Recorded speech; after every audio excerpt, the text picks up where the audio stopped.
Bonjour à tous et bienvenue sur la chaîne d'Edphone. Aujourd'hui nous allons effectuer les réparations du connecteur de charge sur le Samsung Galaxy S10. Donc les symptômes lorsqu'on tente une recharge, impossible de recharger son téléphone via le câble. Donc on insère le câble et là on peut apercevoir qu'on a la petite éclair qui s'affiche. Mais on a directement un problème avec un panneau triangle et une détection d'humidité au niveau du connecteur de charge. On va donc s'assurer que le téléphone se recharge bien. Donc pour ça, on va utiliser notre recharge à induction, notre chargeur à induction. On peut apercevoir que la LED, elle est rouge. Lorsqu'on va le poser, elle change et se met en bleu, ce qui veut dire qu'il détecte bien un chargeur induction. Donc voilà, on a le petit éclair et là, notre téléphone se recharge parfaitement. Donc, ce qui veut dire qu'on a bel et bien un problème au niveau du connecteur de charge. Donc, sur ce modèle-là, pour avoir accès au connecteur de charge, on est obligé de retirer notre vitre arrière. Donc, on va utiliser le générateur d'air chaud afin de chauffer toute la partie arrière qui est maintenue en place avec un joint. Donc, on chauffe le tout. Une fois le tout monté en température, on va décoller la vitre à l'aide d'une petite spatule en plastique. Donc voilà, une petite carte en plastique qu'on va insérer afin de pouvoir décoller la vitre arrière. Donc voilà, on retire le tout. Alors, le connecteur de charge sur le Samsung Galaxy S10, il est soudé. Donc cette réparation qu'on va effectuer, c'est de la micro-soudure. On retire ensuite notre vitre arrière qui est bien collée. Voilà, on la retire, on la conserve de côté. On va ensuite retirer les 15 vis qui maintiennent notre carte mère en place. Alors, 15 vis, voilà, à l'aide de notre tournevis cruciforme. Alors, sur Samsung, vous trouverez uniquement du cruciforme. Donc, il n'y a pas de pentalobe et du Twing. Donc, c'est vraiment à l'aide du tournevis cruciforme qu'on va retirer ces 15 vis. Une fois retiré, on va déclipser notre nappe NFC. Elle gère aussi notre recharge à induction ainsi que notre haut-parleur. Une fois le tout retiré, on va déconnecter directement notre batterie à l'aide de notre petite spatule en plastique. On déconnecte ensuite la caméra. Une fois le tout retiré, on va déconnecter notre prise jack. Voilà, on la retire.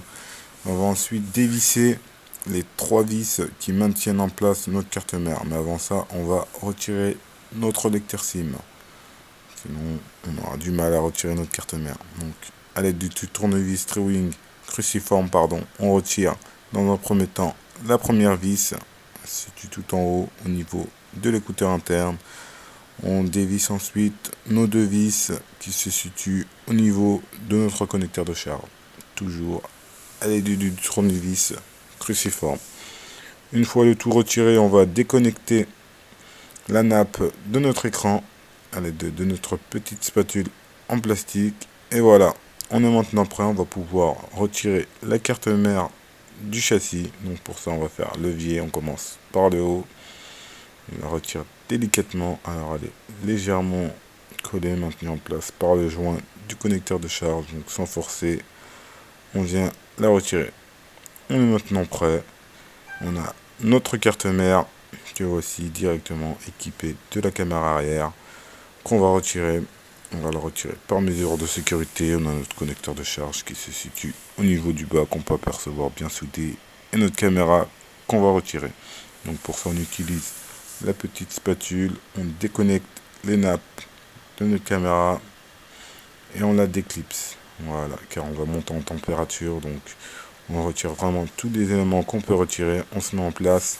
On peut apercevoir qu'on a des traces d'oxydation directement au niveau de notre connecteur de charge. Donc voilà, traces d'oxydation. Donc on va le retirer. Pour ça, on utilise le générateur d'air chaud. On monte le tout en température. Une fois le point de fusion atteint, on retire notre connecteur. Voilà, notre connecteur de dessoudé. On peut apercevoir les points de soudure. On va retourner ensuite notre carte mère. Voilà. On a toutes nos connexions directement soudé sur le connecteur de charge. On va nettoyer le tout. Voilà, on nettoie le tout. On va mettre tout ça en rapide. Une fois que le tout est nettoyé, voilà, tout est maintenant prêt. On va vous montrer ensuite le nouveau connecteur de charge. Donc voici l'ancien connecteur de charge type C et le nouveau connecteur de charge type C également, pareil, qu'on va ressouder en place. Donc on se met sous le microscope, on va appliquer ensuite un peu de flux afin de faciliter la soudure. On va ensuite mettre en place notre nouveau connecteur de charge. Voilà, on se recalibre bien, on monte le tout en température. Une fois le point de fusion atteint, on calibre bien notre connecteur de charge. Et voilà, on est maintenant prêt. On va laisser le tout refroidir. On va consolidifier le tout avec un peu d'étain sur le côté afin de renforcer notre connecteur de charge. Voilà. On est maintenant prêt. On va remettre notre carte mère dans les configurations d'origine. Voilà notre nouveau connecteur de charge de soudé. On a l'ancien. Voilà, on va réinstaller notre caméra arrière directement. On calibre bien en place. On connecte les nappes. On va tout réinstaller sur notre châssis. Voilà, donc nous, on a tout réinstallé pour aller plus vite. Donc voilà, tout a été réinstallé directement sur le châssis.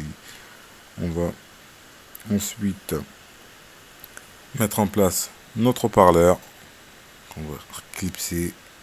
Voilà, directement. On le reclipse. Ensuite, on reconnecte notre batterie.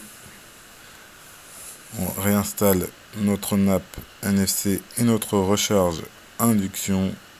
Tout est maintenant réinstallé. Et on va revisser nos 15 vis qui maintiennent le tout à l'aide de notre tournevis cruciforme.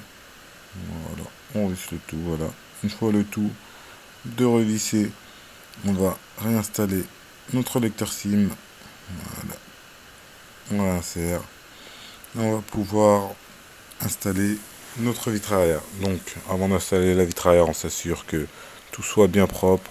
Ensuite, on va appliquer un peu de colle spéciale. C'est de la colle spéciale, de la colle E8000. Vous pouvez très bien utiliser de la colle B7000. Donc, on applique un léger filet tout autour du châssis. Voilà, vraiment un petit filet. Pour notre colle d'appliquer, on va pouvoir calibrer notre vitre arrière qu'on va mettre en place. Voilà.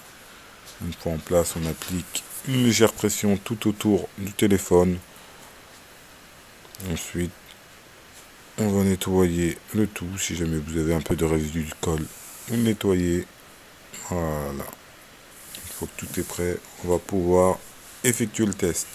Donc, on utilise notre câble qu'on va insérer.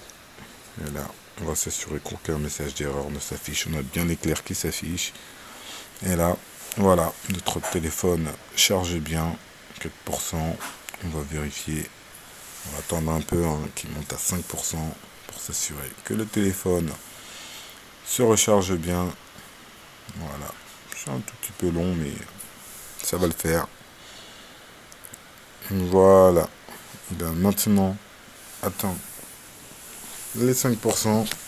Voilà, donc ce qui veut dire c'est correct. Donc, on va l'allumer, vérifier qu'on a bien les témoins de charge qui s'activent lorsqu'on tente de le recharger. Donc, on va allumer le téléphone directement. Plus que légère pression, voilà, Samsung Galaxy S10. On va attendre un peu qu'il s'allume et vérifier le tout. Tout fonctionne bien, voilà. Voilà, on teste le tactile, vérifier qu'il n'a pas de problème. On va ensuite insérer notre chargeur. Et là, on a la petite indication comme quoi notre téléphone charge bien au niveau du bas, recharge, ce qui fait qu'on est parfait. Donc si jamais vous avez un problème au niveau de votre connecteur de charge, n'hésitez pas à nous contacter via la fiche description.